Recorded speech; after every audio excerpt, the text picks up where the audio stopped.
দিনটা ছিল 17ই ডিসেম্বর 2020। নিজের স্কুটি নিয়ে বেরিয়ে পড়েছিলাম। কালো পিচের রাস্তা ও লাল মাটির পথ পেরিয়ে ব্যস্ত কর্মজীবনকে দূরে রেখে পৌঁছে গিয়েছিলাম সবুজে ঘেরা গভীর অরণ্যের মাঝে।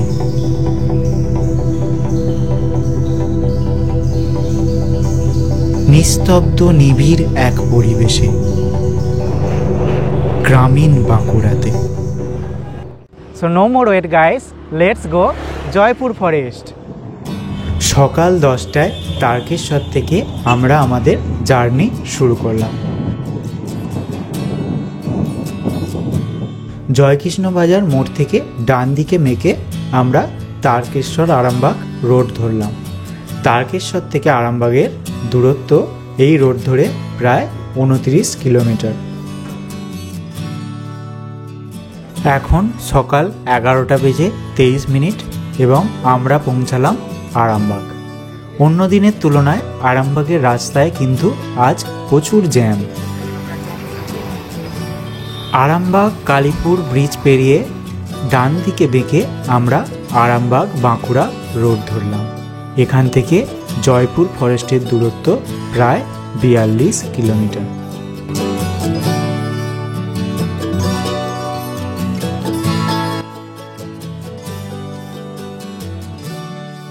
ওপর দিয়ে এই যে রেল লাইনটি দেখছেন, এটি আরামবাগ গোঘাট লাইন ক্রস করছে।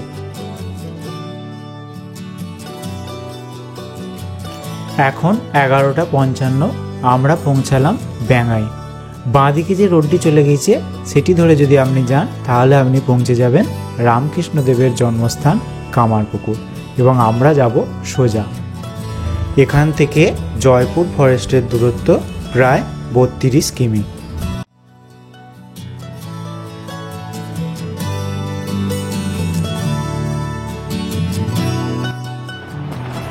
আমরা এখন যাচ্ছি রাজগ্রামের ওপর দিয়ে। আমরা অলরেডি বাঁকুড়া ডিস্ট্রিক্টে এন্ট্রি করে নিয়েছি এবং দেখতেই পাচ্ছেন আশপাশে লাল মাটির পথ এবং গাছগাছালির সংখ্যা ধীরে ধীরে বাড়ছে। এখান থেকে জয়পুর জঙ্গল খুব কাছেই।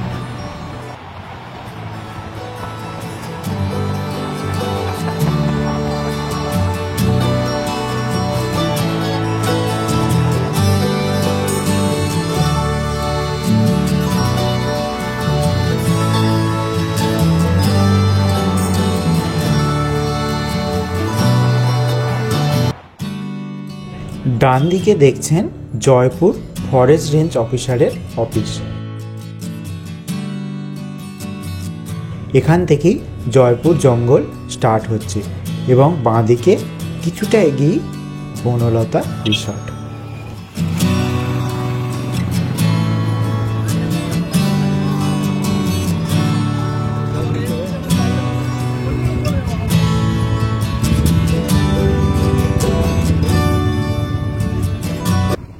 সো গাইস, অবশেষে আমরা এসে পৌঁছেছি জয়পুর জঙ্গলে।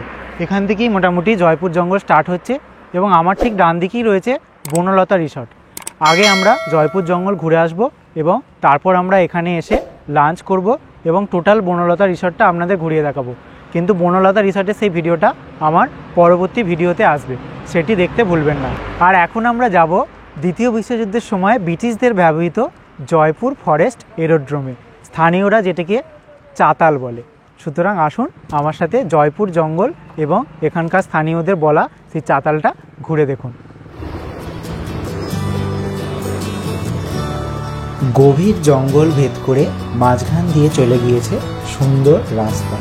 এই রাস্তা ধরেই যদি আপনি সোজা চলে যান তাহলে আপনি পৌঁছে যাবেন বিষ্ণুপুর এবং আপনি চাইলে সেখান থেকে মুকুটমণিপুরও চলে যেতে পারেন। কলকাতার কাছাকাছি একটা দারুণ অফবিট প্লেস হলো জয়পুর জঙ্গল। যদি আপনি সড়ক পথে এখানে আসতে চান তাহলে কলকাতা থেকে বিষ্ণুপুরগামী যে কোনো বাস ধরে আপনি সহজেই চলে আসতে পারেন জয়পুর জঙ্গল। কলকাতা থেকে জয়পুর জঙ্গলের সড়ক পথের দূরত্ব মাত্র 130 কিমি। আর যদি আপনি রেলপথে আসতে চান তাহলে বিষ্ণুপুর জংশনে নেবে, সেখান থেকে আপনি সহজেই চলে আসতে পারেন জয়পুর ফরেস্ট। চলুন জঙ্গলের ভেতরে গিয়ে জঙ্গল ট্রেকিংয়ের এক্সপিরিয়েন্সটাও আপনাদের একটু দেখাই।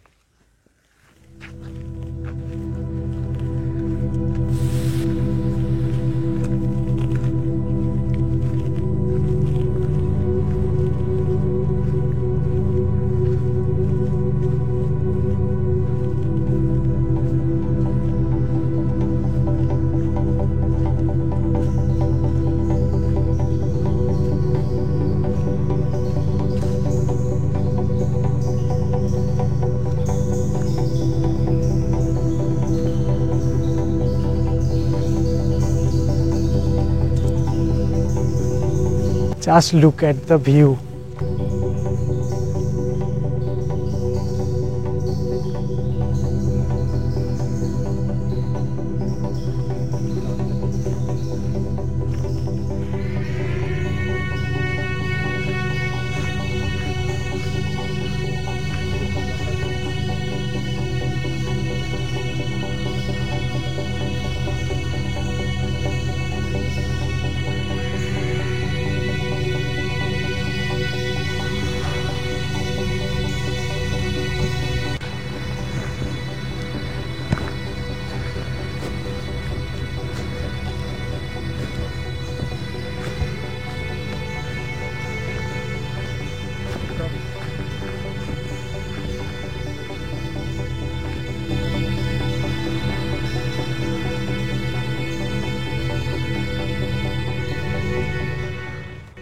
ওই দূরে দুখানা বাঁদর দেখা যাচ্ছে।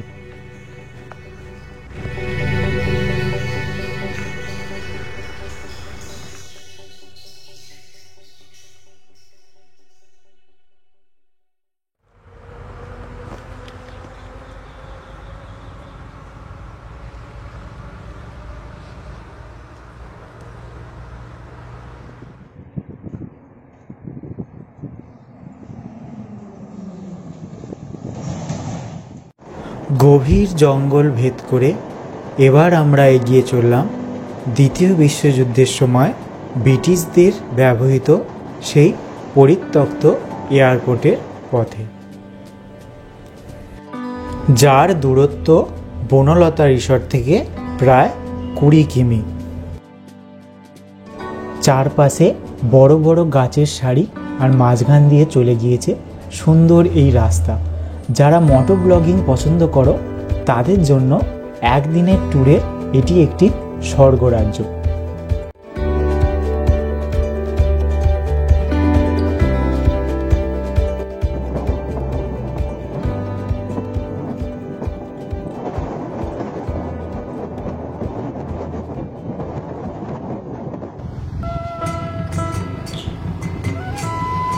পাকা রাস্তা ছেড়ে এবার পড়ল বাঁকুড়ার সেই চেনা লাল মাটির পথ। আঁকা বাঁকা পথ পেরিয়ে আমরা এগিয়ে চললাম 1942 সালে ব্রিটিশদের ব্যবহৃত সেই পরিত্যক্ত রানওয়ের পথে। পথে যেতে যেতে হঠাৎ রেল লাইন দেখে থমকে গেলাম এবং খুঁজে পেলাম একটি নিস্তব্ধ রেলওয়ে স্টেশন। চাতাল বা ব্রিটিশদের সেই পরিত্যক্ত এয়ারক্রাফট যাওয়ার পথেই পড়বে এই বিরসা মুন্ডা রেলওয়ে স্টেশন। একটা ফাঁকা নিস্তব্ধ রেলওয়ে স্টেশন, এখানটাও আপনারা ঘুরে যেতে পারেন।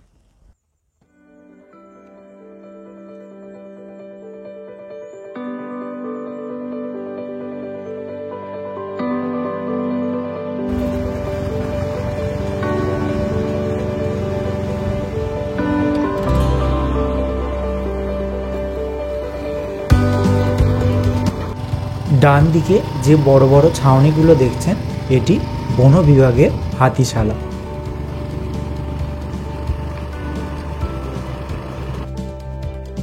গুগল ম্যাপ অনুযায়ী আমরা ভুল পথে চলে যাচ্ছিলাম। স্থানীয় এক বাসিন্দার সহায়তায় আমরা দেরি না করে আবার সঠিক পথে এগিয়ে চললাম। দেখতে পাচ্ছেন অলরেডি কংক্রিটের রাস্তা শুরু হয়ে গেছে। আসলে এই রাস্তাটি আগে রানওয়ের পার্টেরই একটা অংশ ছিল, যা বর্তমানে রক্ষণাবেক্ষণের অভাবে পাশে বড় বড় গাছ জন্মে গেছে।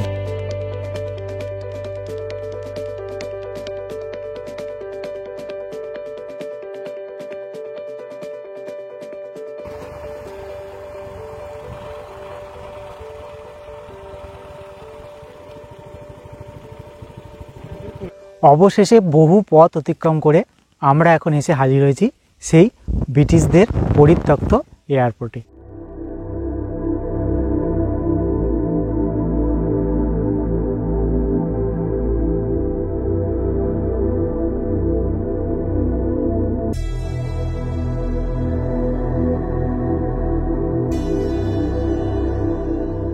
এখানে আসতে হলে আপনি কিন্তু গুগল ম্যাপ দেখে একদম আসবেন না। গুগল মাতাজি কিন্তু আপনাকে ভুল গাইড করবে। এখানকার স্থানীয়দের সাথে কথা বলে তাদের কাছ থেকে পথ জিজ্ঞেস করে ধীরে ধীরে এখানে আসবেন, না হলে কিন্তু আপনি পথ হারিয়ে ফেলবেন। এই অসাধারণ নিস্তব্ধ নিবিড় একটা পরিবেশ, এখানে আসলে আপনি প্রকৃতির যে নিজস্ব একটা আলাদাই শব্দ আছে সেটাও আপনি ফিল করতে পারবেন। আশেপাশে কেউ নেই, একটা দারুণ অনুভূতি হবে আপনার।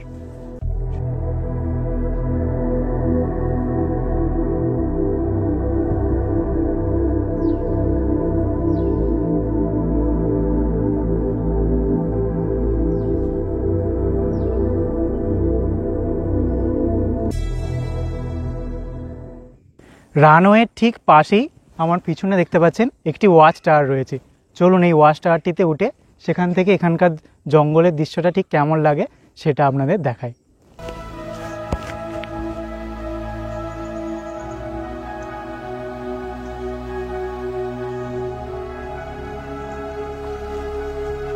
এই সেই ওয়াচ টাওয়ার।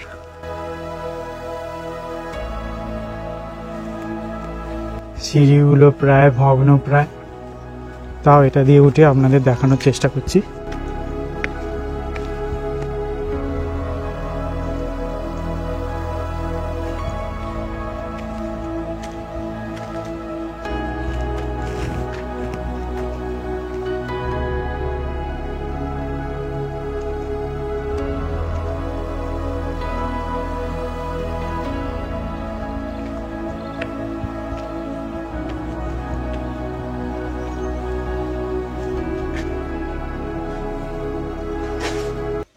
আমি এখন রয়েছি ওয়াচ টাওয়ারের ঠিক ওপরে।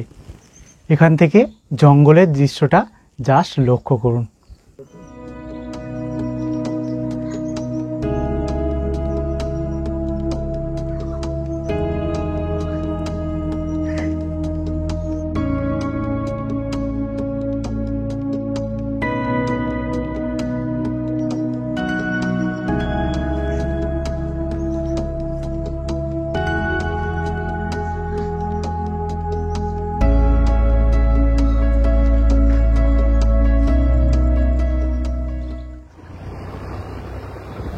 চলুন এবার আপনাদের এই লম্বা রানওয়েটা টোটালটা ড্রাইভ করে দেখাই। এটি 1.7 কিমি বিস্তৃত। ভাবতেও অবাক লাগে একসময় এখানে ব্রিটিশদের বিমান ওঠানামা করত। জঙ্গলের মাঝে ব্রিটিশদের গড়ে তোলা এই এরোড্রোম মূলত আমেরিকা বায়ুসেনার 462D বম্বার্ডমেন্ট গ্রুপের জন্য। পিয়ারডোবা এয়ারফিল্ড, যা এই এয়ারফিল্ড থেকে কিছুটা দূরেই, সেটা তাদের অন্যতম ঘাঁটি ছিল। এখন এই বাসুদেবপুর এরোড্রোম ভাঙাচোরা অবস্থায় দ্বিতীয় বিশ্বযুদ্ধের স্মৃতি বহন করছে।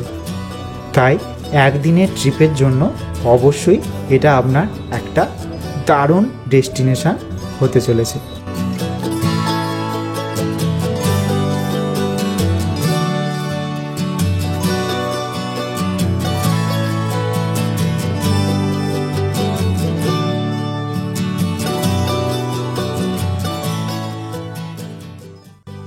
কেমন লাগলো জয়পুর জঙ্গলের এই ভিডিওটি অবশ্যই কিন্তু কমেন্ট করে জানাতে ভুলবেন না।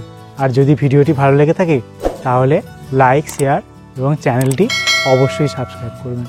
এবং এই অসাধারণ এই জায়গাটিতে আসতে কিন্তু একদম ভুলবেন না। আজকের মতো এখানেই আসি বন্ধুরা, নেক্সট ভিডিওতে দেখা হচ্ছে বনলতা রিসর্টের ভিডিও নিয়ে। Take care, tata.